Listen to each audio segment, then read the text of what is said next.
This channel is all about living in St. Petersburg, Clearwater area. Today, we're in St. Pete Beach. Today, let's take a look at Sunset Beach. Today, we're in Gulfport, Florida. Come check it out with me. Today, we're in Madeira Beach. Come take a look with me. Today, we're exploring what it's like to live in Treasure Island, Florida. If you're new to the channel, my name is Alex Williams. First, let me show you where it is. Treasure Island is north of St. Pete Beach and south of Madeira Beach. It is directly west of downtown St. Petersburg, Florida. As you can see, one might drive for 5 miles and pass through 3 municipalities. However, each town has its own flavor, sights, real estate market, and personality. From 275, just get on Central and head west. That'll turn into the Treasure Island Causeway, go over the drawbridge, and you'll run in to the Thunderbird Hotel. If you take a left, you'll go to St. Pete Beach eventually, 2-3 miles, and if you take a right, in a couple miles, you'll be in Madeira Beach. Let's talk about at least 8 great things to do in Treasure Island, Florida. Beaches. Let's take a look at some of the not so obvious beaches first. If you're a dog or have a good friend that's one, this might be your favorite stop. Sunset Dog Beach is at the southern tip of Treasure Island, right on the inlet, and offers a great stretch of sand at low tide and some water fun for all the retrievers and swimmers in the group. The public beaches don't allow dogs, although I've witnessed them from time to time, but you may get a citation. One of the great things about the beaches here is easy access. I love these canopied beach entrances here on Sunset Beach. Treasure Island has mega parking locations all along the beaches with walkways onto the beach. Restaurants and bars are scattered up and down the beach, so it's easy to get something to eat or something to drink. If you're thinking about moving into the area, don't hesitate to contact us. We talk to people all the time about moving here. If you've already visited the area, tell us what your favorite things are in the comments section. People come from all over the world to visit the beaches here, so you may think a lot of tourists, but Treasure Island does have a lot of permanent residences also, around 7,000, while St. Pete Beach and Madeira Beach have around 13,000. So 20,000 people live in these 3 island towns along the beach, which stretch about 12 miles. Here we are at the southern end of Treasure Island. I love the trees. They make a huge, beautiful difference to me compared to the beaches without. As you can see, there are homes all up and down the beach here, and I can hear someone ask, how much do they run? That's a complicated question, but an easy answer is about $1,000 per square foot, and that's for beachfront, when you can find one. Here's a recent sale of a 3-1 with a pool beachfront that sold for $4.4 million, was 4,300 square foot. But since we are surrounded by water and intercoastal waterways, there are all types of waterfront homes at lesser prices. Showing off. This little guy was just catching minnow after minnow after minnow. Give me a call and I can show you what's available on the market. Here I am flying my PPG rig down the beach. This is a great way to check out all the sharks up and down the beach. Just kidding, I've never seen any sharks. This is a great area to fly these things. Just watch out for all the tourist helicopters and especially the passenger jets that land at the 3 major airports in the area. The stingrays come in for mating season in February. Other than that, you won't see many of them throughout the year. Sandcastles, some of my favorite childhood memories are making sandcastles. And my mother took the urine away from me, and that was that. Once a year, Treasure Island has Standing Ovation. I want to quickly mix in some real estate facts for those of you thinking of moving into the area. Right now, it's a seller's market, meaning simply there are more buyers than sellers. The median sold price is $399,594, and that's for a 3-bedroom home, or $315 per square foot. Here are your average sold prices per bedroom.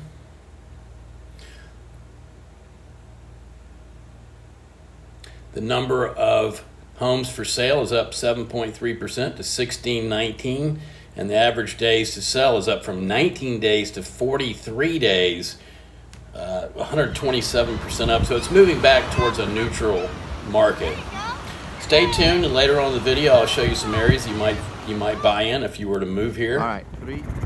Here's some beautiful aerial footage of the area. I'm a helicopter pilot, so if you decide to come into the area, give me a call.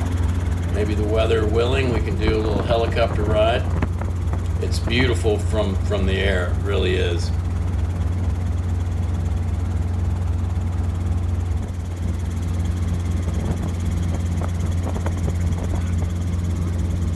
There are all kinds of aerial activities you can participate in.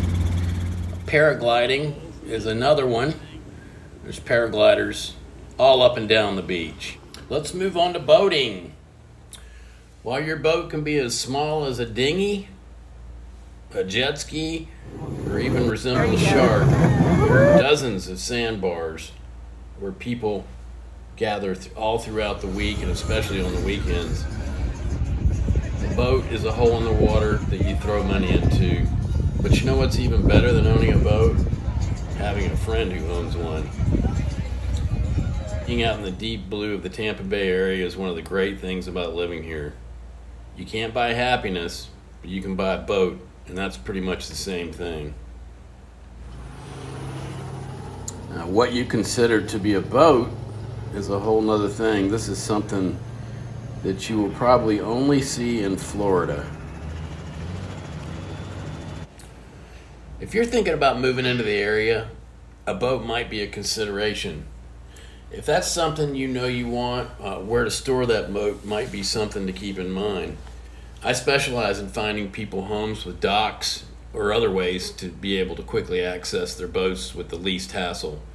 Give me a call and let me show you some of the possibilities. And keep in mind, most of the marinas are full with a 2-year waiting list. But if you have the will, I have the ways.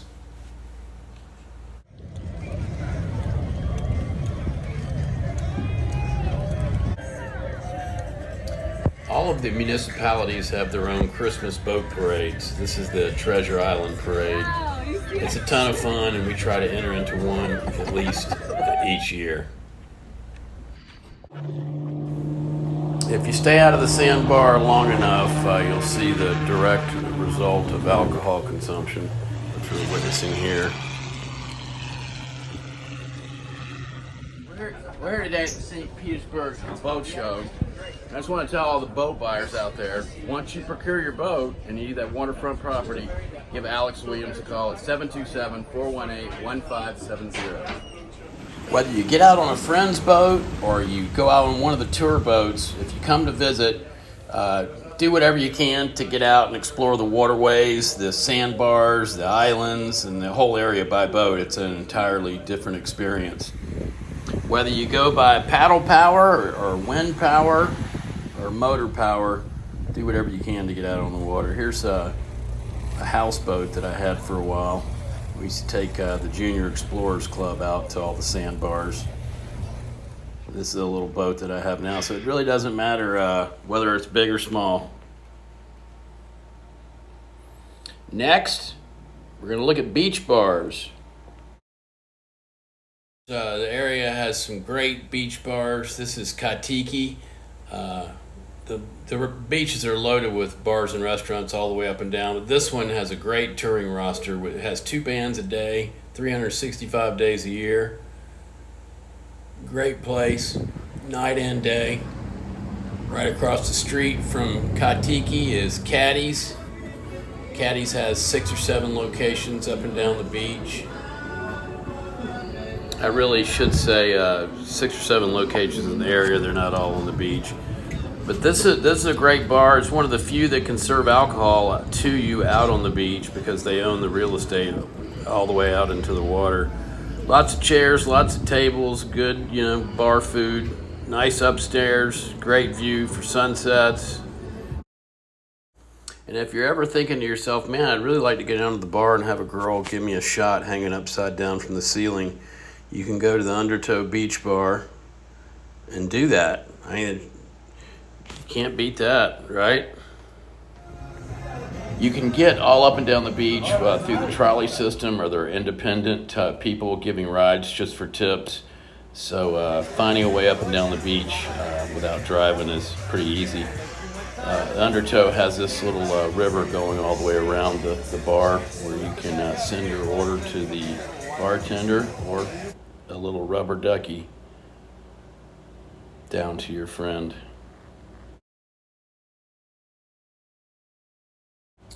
This is Sea Dog Brewing, which is right on Gulf Boulevard, right before it turns into Blind Pass, right by the bridge.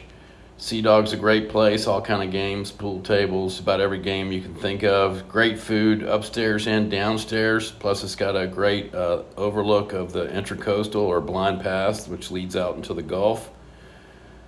That's the marina, Sea Hags Marina. All those boats to the right are liveaboards, if that's something you might consider is living on a boat here. This is level 11. It's a great bar.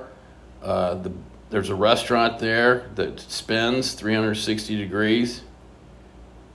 It's a great night spot, great spot for sunsets, great beach view.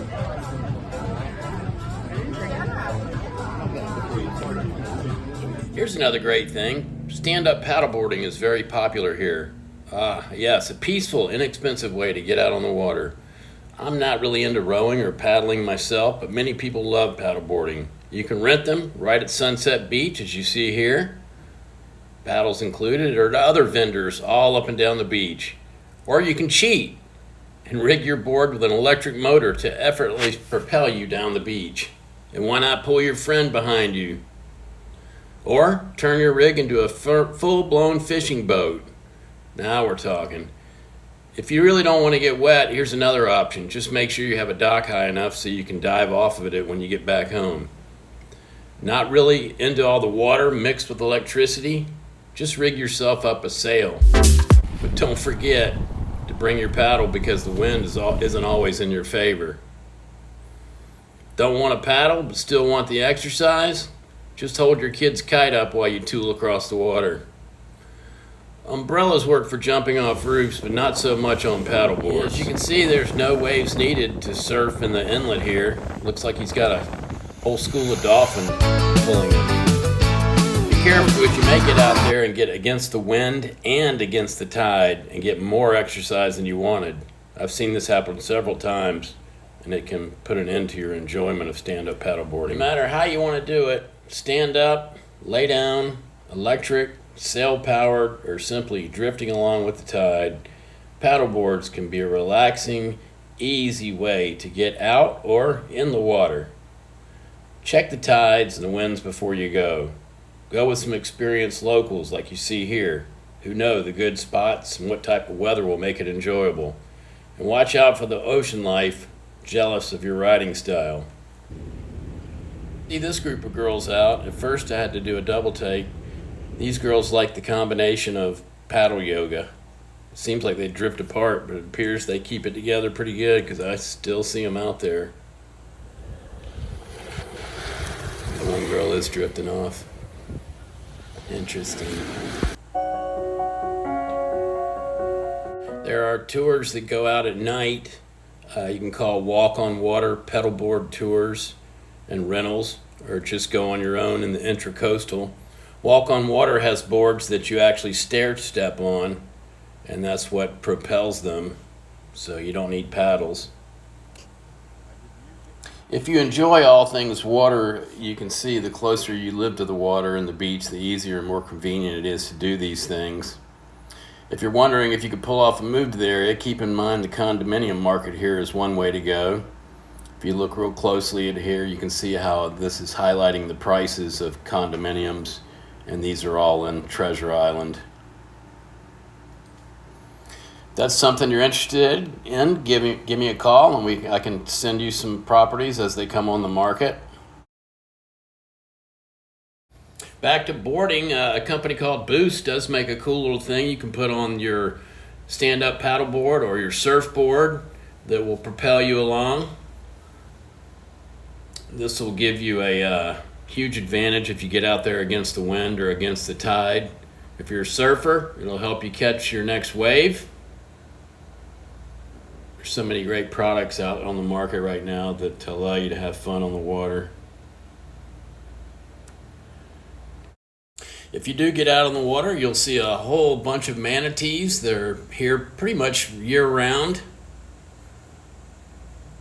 You'll also see a whole lot of dolphins. Matter of fact, I like to take my dog Mia out. She loves to swim with the dolphins. That's Mama Mia. Another great thing is bikes, and I mean bicycles. Of course, in these modern days, electric bikes are super popular. Bikes are allowed on Treasure Island along with one wheels, and I hope that doesn't change. But even if it does, there are still many places to ride,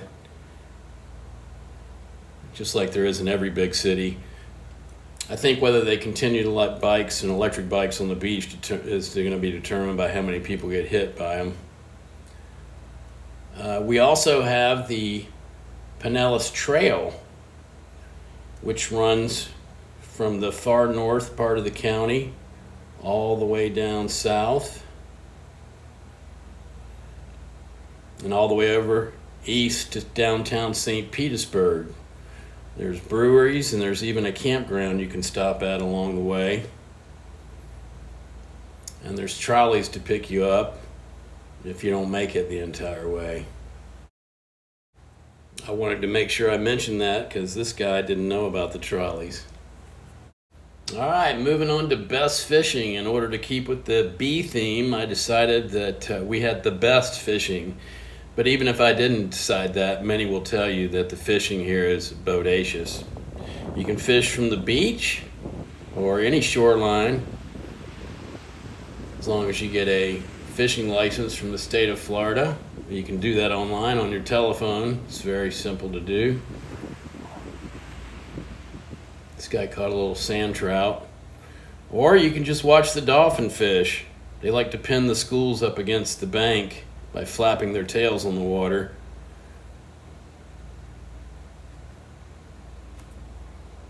Here I am with a pompano that I caught out in the Tampa Bay waters. Here's a guy who caught a redfish at Isla. Here's another local fisherman that caught a snook. There are fishing charters up and down the beach as well. Bikinis. I decided you'll just have to take my word for it on the bikinis. Didn't think it was a good idea to get into that. But I will show you a few of my huge collection of sunsets. And for your listening pleasure, one of my very own ditties to listen to. This video was mainly on Treasure Island, but I have many other videos on the surrounding area where I might also add that the real estate is considerably less. Please subscribe and hit the bell, and you will be notified whenever I post one of those videos. Thank you for watching, and as I mentioned, if you're thinking about moving into the area, don't hesitate to call.